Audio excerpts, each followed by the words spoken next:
భగవంతుడా, ఈ 7 నెలల పసికందుకు ఎందుకింత బాధనిస్తున్నావు? ఇది న్యాయమేనా? అభం శుభం తెలియని అందమైన బిడ్డ ఇంకొన్ని రోజుల్లో చికిత్స చెయ్యకపోతే చనిపోతాడు.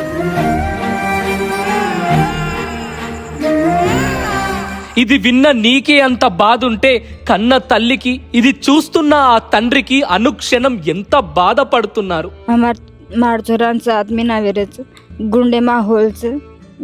నా కొడుకు పుట్టి 7 నెలలు అవుతుంది. గుండెలో హోల్ ఉంది. బ్రతకడం కష్టం అంటారు. డబ్బులు కావాలి. పేదోళ్ళం. మీకు దోచిన సహాయం చేసి నా కొడుకును బ్రతికించండి. మెదక్ జిల్లా కౌడుపల్లి మండల్ కొర్రతాండ. తండ్రి నునావత్ అంబర్ కూలి పని చేస్తాడు. తల్లి మమత. ఈ దంపతులకు 7 నెలల క్రితం ఓ పండంటి కొడుకు పుట్టాడు.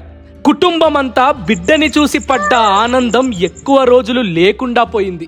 బిడ్డకు నామకరణం చేసిన కొన్ని రోజులకే దగ్గు జ్వరంతో బాబు పాలు తాగకపోవడం, రోజంతా ఏడుస్తూ ఉండేవాడు.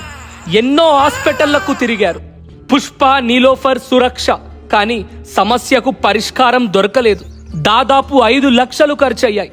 చివరిగా పంజాగుట్ట నిమ్స్లో బాబుకి గుండెలో రంధ్రం ఉన్నట్టు, గుండె సమస్యలున్నట్టు, పూర్తి చికిత్సకు 8 లక్షలు ఖర్చవుతాయని, లేదా బాబు ప్రాణాలకు ప్రమాదమని వైద్యులు చెప్పారు.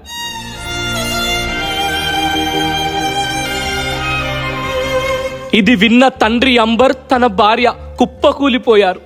ఏడుస్తూ తిరిగి ఇంటికి వెళ్ళిపోయారు. పేదోళ్ళం ఉన్నాం సార్, లేని వాళ్ళం ఉన్నాం. మేము పేదోళ్ళం ఉన్నానే కలుగుతున్నాం సార్. మీది మా ఇంతకు వస్తుంది అంటే తెలియదు సార్. మాకు పాప కుదుర బతికిండ్రి సార్. మీకు పుణ్యం అవుతుంది దయచేసి. చూస్తున్నారు కదా, ఉండడానికి ఇల్లు కూడా లేని పేదరికం. పూరి గుడిసెల్లో రోజులు గడుపుతున్న కుటుంబ కథ ఇది. ఏ క్షణం ఆ చిన్ని గుండె ఆగిపోతుందో అని అనుక్షణం ఆ తల్లిదండ్రులు పడుతున్న బాధ వర్ణనాతీతం. ఇది తెలిసి వేదాన్ మీడియా తరపున ఆర్థిక సహాయాన్ని మేము అందించాం. బిడ్డ ప్రాణం బ్రతికించడానికి చూస్తున్న మీరు ముందుకొచ్చి సహాయాన్ని అందించండి. కిందున్న నంబర్ తండ్రి అంబర్ది. ఈ గిరిజన బిడ్డకు ఆర్థిక సహాయాన్ని అందించండి. చిన్నారి గుండెను కాపాడుకుందాం రండి. సమయం ఎక్కువగా లేదు. మీ ఒక్కొక్క రూపాయి బిడ్డ ప్రాణాన్ని బ్రతికించడానికి ఎంతో ఉపయోగపడుతుంది. ఇక్కడ నుంచి పుష్ప హాస్పిటల్ తీసుకెళ్ళిన మీదకి ఇక్కడ 7-8 డేస్ ఉన్నాం. ఒక 60-70,000 దాకా హార్ట్ బీట్ తక్కువ కొట్టుకుంటుంది. ఇంచుమించు 7-8 lakhs వరకు అక్కడ పెట్టుకున్నాం. సిగ్నేచర్ పెట్టి మీ బిడ్డకి ఎలాంటి ప్రాణహాని జరిగినా మాకు సంబంధం లేదని అక్కడ రాసిచ్చి, doctor Amaresh sir heart operation surgery అయినా ఇట్లా 12 lakhs వరకు అవుతాయి. ఒక 5 lakhs ఆరోగ్యశ్రీ వర్తిస్తుంది. ఒక 8 lakhs వరకు మీరు పెట్టుకోవాలి అని చెప్పారు. కొడుకుని భుజాలపై ఎక్కించి ఆడించే వయసిది. ఆ బిడ్డను ప్రాణాపాయ స్థితిలో చూస్తూ తండ్రి ఆవేదన ఆపుకోలేకపోతున్నాడు. మాకు కూడా ఇప్పటికైనా ఇక్కడ బ్యాటరీ కనిపిస్తుంది అన్న. 8 నెలలు మోసినవి అన్న తల్లి బాధ తెలుసు. పుట్టి నొప్పులను సైతం భరించుకొని రోజు ఆ బాబును కన్నది. ఆ బాబు కళ్ళ ముందు ఇలాంటి రోగాలతోటి పుగారం తిందామంటే కూడా పైసలు లేవన్న వాస్తవం చెప్తున్నా. ఇక్కడ వాళ్ళ రిపోర్ట్స్ ఇవన్నీ కూడా ఉన్నాయి. అన్ని చెక్ చేసుకున్న తర్వాతనే ఈ రోజు మేము ముందుకు వచ్చినాము. చిన్న పిల్లలే దేవుడు అంటారు కదా, మరి ఆ దేవుడి చిన్న పిల్లలకి ఇట్లాంటి పరిస్థితి ఎందుకు తీసుకొస్తాడు? వీళ్ళు ఇంత జాగాలోనే వీళ్ళు బ్రతుకుతున్నటువంటి పరిస్థితి. లక్షలు ఉంటేనే ఈ రోజు బాబు బ్రతుకుతాడు అంటే ఎడికెళ్ళి బ్రతకాలి, ఎట్లా బ్రతకాలి? వర్షం ఎంత బయట వర్షం పడ్డదో లోపల కూడా అంతే పడ్డదని. చాలా ఇంతకు ముందు చాలా సోషల్ మీడియా ఇంచుమించు నేను తిరిగిన ఛానల్ ఒక 20-30 కావచ్చు అన్న. జై సేవాలాల్. సేవాలాల్ వారసులారా, నిజాయితీకి, ఆత్మీయతకు, ఆపదలో ఆదుకునే ఆపద్ బాంధవులు మీరు. మీ గిరిజన 7 నెలల బిడ్డ నునావత్ రుత్విక్ ప్రాణాలు డబ్బుతో ముడిపడ్డాయి. మీ అందరూ ఏకమై సహాయం చేసి బిడ్డను బ్రతికించుకునే బాధ్యతను తీసుకుందాం రండి. అందరికీ రామ్ రామ్. అందరూ చూడండి అన్న, ఎవరన్నా బంజారా అన్నలుంటే మేం గరీబోళ్ళం, పేదోళ్ళం. నా మనవడు చిన్న బాబుకి అనారోగ్యానికి గురయ్యిండు. హాస్పిటల్కి తిరుగుతున్నాం. బతకాలి అంటే డబ్బులు కావాలి, ఆదుకోండి.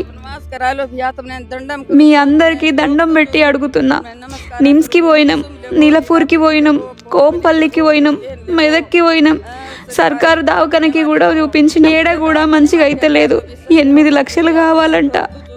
మీ పాదాలకు దండం చేసి అడుగుతున్నా. మా బాబు ప్రాణానికి మీరు సహాయం చేసి కాపాడండి. నాకు కూడా హెల్త్ ప్రాబ్లం ఉంది. హార్ట్లో సెల్ ఉంది. ఎక్కువ మాట్లాడలేను. వైద్యులు చెప్పినటువంటి 8 లక్షల రూపాయలు ఈ బాబు ప్రాణంతో ముడిపడ్డాయి. ఆ తరపున నేను 5,000 రూపాయల ఆర్థిక సహాయం నేను చేస్తున్నా. ఈ బాబు మంచిగా అవ్వాలని నాతో పాటు చూసే ప్రజలందరూ కూడా కోరుకుంటున్నారు. చాలా హెల్ప్ చేశారు. మీకు మాత్రం లైఫ్ లో ప్రతిసారి నేను బ్రతికే వరకు నా లాస్ట్ శ్వాస వరకు మీరు మాత్రం మాకు ముందు వచ్చి ప్రతిసారి నేను ఇప్పటికీ నేను 50-60 కాళ్ళు చేసినాను. ప్రతి కాలుకు కూడా మీరు రెస్పాన్స్ వచ్చి ముంగోటి వచ్చినందుకు మీకు చాలా చాలా ధన్యవాదములు అన్న. ఇంతకు దాకా నేను వస్తుందని అసలు అనుకోలేను. ఈ సహాయము ఈరోజు నాది కాదు. ఈ సహాయము నన్ను సబ్స్క్రైబ్ చేసుకొని నన్ను నమ్ముకొని నన్ను ఫాలో చేసేటువంటి ప్రజలది, ఆ ఫాలోవర్స్ది. ఈ రోజు నేను ఇక్కడికి వచ్చి సహాయం చేయగలుగుతున్నా అంటే ఒకే ఒక్క నమ్మకం, ఉన్న నమ్మకం అంతా కూడా ఈ వీడియో చూసే ప్రజలది. వాళ్ళు ఖచ్చితంగా ముందుంటారు. నేను ఏదన్నా చెప్పితే ఖచ్చితంగా ముందుకు వచ్చి సహాయం చేస్తారనే నమ్మకంతో నేను ఇలా నా జీవితాన్ని ఇలా ముందుకు తీసుకెళ్తున్నా. ఇలాంటి పేదలకు సహాయం చేసే ప్రయత్నం చేస్తున్నా. నేను కోరుకునేది ఒక్కటే, బాబుని భార్యని నువ్వు బాధ్యతగా చూసుకునే బాధ్యత నీకుంది, చూసుకో. ఇక ఈ బాబు యొక్క ఆ ఆపరేషన్కి కానీ దీనికి కానీ వచ్చినాము, సహాయం చేసినాము, ప్రయత్నం చేస్తున్నాము, ముందుకెళ్లాలనే కోరుకుందాము. వేదాన్ మీడియా తరపున మేమందరం కూడా ఈ కుటుంబానికి అండగా ఉండే ప్రయత్నం చేస్తున్నాం. ప్రజలారా మీరు ముందుండి అండగా ఉండండి. జై హింద్.